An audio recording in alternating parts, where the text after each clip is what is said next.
Today, we discuss the 4x4 in 7 Days to Die. Now, we've got a lot of info to cover and no time to waste, so let's get to it. The 4x4 is arguably the best vehicle in 7 Days to Die. It is the fastest ground vehicle and has a crazy amount of storage. However, like all vehicles in 7 Days to Die, the 4x4 does have its downside. For instance, it is extremely expensive to craft. It is also a giant gas hog, and due to its sheer size, it can be a bit difficult to maneuver. So today, we're going to take a closer look at this vehicle, and we're going to start off with the skills that govern the 4x4 and how to craft one. The 4x4 is governed by the Grease Monkey perk, which is located in the intellect attribute. Now, in order to unlock 4x4 crafting, you will need to unlock level 4 of Grease Monkey. This can only be achieved once you have your intellect up to level 8. Aside from being able to craft 4x4 parts, you also unlock the ability to craft more efficient stacks of gasoline, as well as quality 4 car batteries. Plus, your 4x4 truck parts will be crafted 33% cheaper. Alternatively, you can find the 4x4 truck chassis schematic, as well as the 4x4 truck accessory schematic. However, it is important to point out that you do not need either the schematics or any points into Grease Monkey in order to craft a finished 4x4 truck. If you find the parts and accessories, as well as the wheels, engine, and batteries while out looting, or by purchasing them from the trader, you can craft a 4x4 truck at the workbench without having to put a single point into Grease Monkey, or finding either of the schematics. However, let's approach this like you are going to craft the individual parts. So first off, let's take a look at the 4x4 truck chassis. In order to craft the chassis, you are going to need 375 forged steel, 60 mechanical parts, 30 duct tape, 60 leather, and 24 electrical parts. Now, like I said in the intro, ladies and gentlemen, the 4x4 truck is extremely expensive to craft. You will also need to craft the 4x4 truck accessories. In order to craft this part, you are going to need 49 electrical parts, 8 headlights, 75 short iron pipes, 6 springs, and 24 mechanical parts. And like every other vehicle in 7 Days to Die, you are going to need to craft wheels. Each wheel will cost you 3 forged iron, 24 scrap polymers, 2 oil, 15 coal, and 1 bottle of acid. Now keep in mind that this is a 4x4 truck, so you will need 4 wheels. Also keep in mind that the recipes I have just given you do not take into consideration the 33% discount that you would receive by putting points into Grease Monkey. So once you have your wheels, chassis, and accessories crafted, you are also going to need an engine and a lead car battery. These can be found in a variety of ways, but primarily by breaking down cars. It is important to point out that the quality of lead car battery does not matter. So whether you use a quality 1 or a quality 6 battery, you will still receive the same truck. The quality of battery does not matter at all. So I would highly recommend using your lower quality batteries when constructing your vehicles. And of course, the 4x4 truck is a motorized vehicle, which means you are going to need gasoline. And trust me, ladies and gentlemen, you are going to need a whole lot of gasoline. The 4x4 truck is an absolute gasoline hog. It sucks down the gasoline like crazy. So make sure you have a great supply of gasoline or access to oil shale so you can make up a whole bunch more gas as needed before you turn to the 4x4 as your primary mode of transportation. So once you have your 4 wheels, 1 chassis, 1 accessory, 1 engine, and 1 lead car battery, head on over to your workbench and craft up your 4x4 truck. So now that we have our 4x4 crafted, let's go ahead and toss this bad boy down and take a closer look. We will interact with the 4x4 here and open up the radio menu, and the first thing we're going to do is open her up and take a look at the stats. This will bring you to the vehicle menu, which gives you a whole bunch of useful information about this vehicle. For starters, we can see that the 4x4 has a durability rating of 70 7,500. So it has 7,500 hit points. The 4x4 also moves at 14 meters per second, so it is just as fast as the motorcycle. It has a moderate noise level, a defensive rating of 90, and although it says it has one seat, it can actually seat 2 players in the current version, which makes the 4x4 a great vehicle for multiplayer or when playing with friends. And then right here we have the gas percentage. Currently it has 0% gas. We do have the refuel option, so we can refuel the 4x4 from this menu. And again, I will reiterate, this baby uses a lot of gasoline. We also have a repair option here, so if your vehicle does get damaged, you can repair this vehicle back to 100% with only one repair kit. And you will also notice that this screen does have a cosmetic slot as well as modifier slots. Unfortunately, the vehicle modifications are not currently in 7 Days to Die. They are scheduled to make their appearance in Alpha 20. So while we're in this screen, let's go ahead and refuel this bad boy. And you'll notice it took a whopping 10,000 gasoline in order to get this bad boy up to 100%. This guy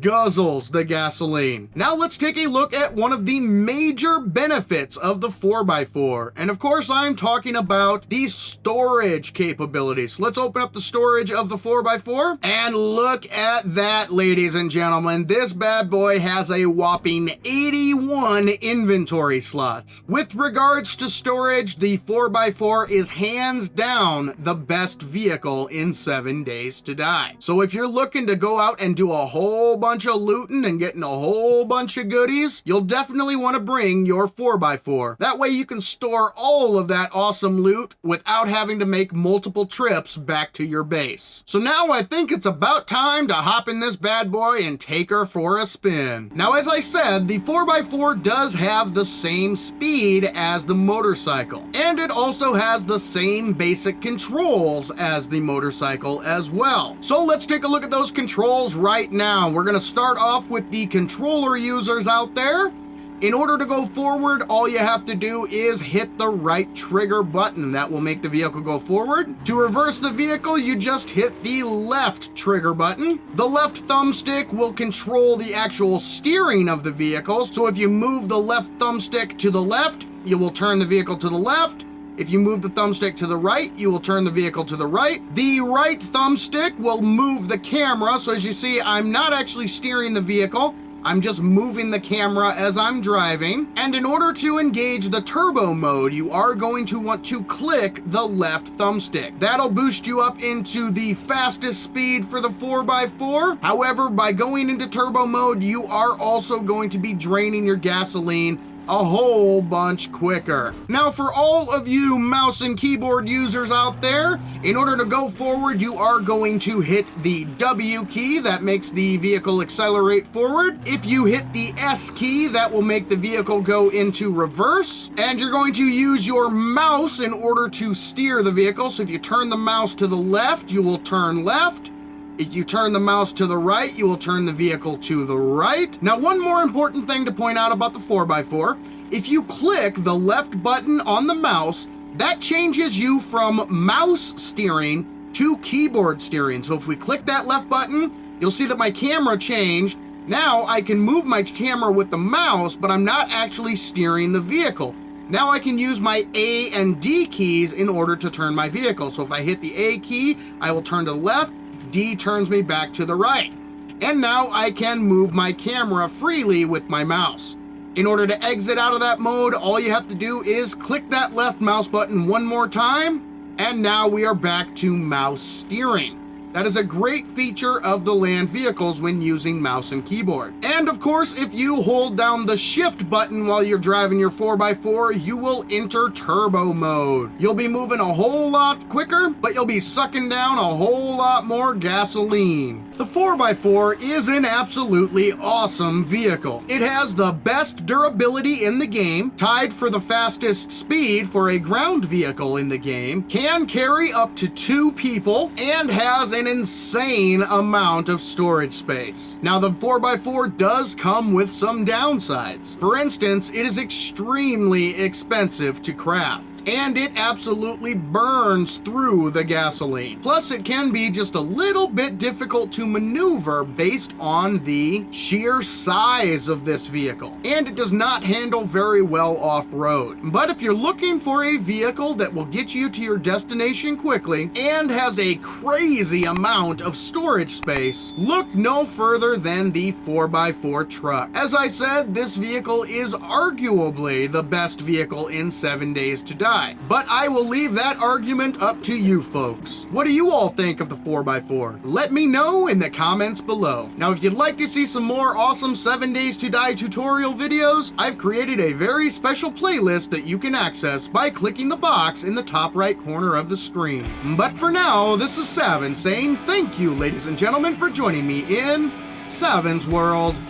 And remember, the average gamer is always king of the hill on the bell curve.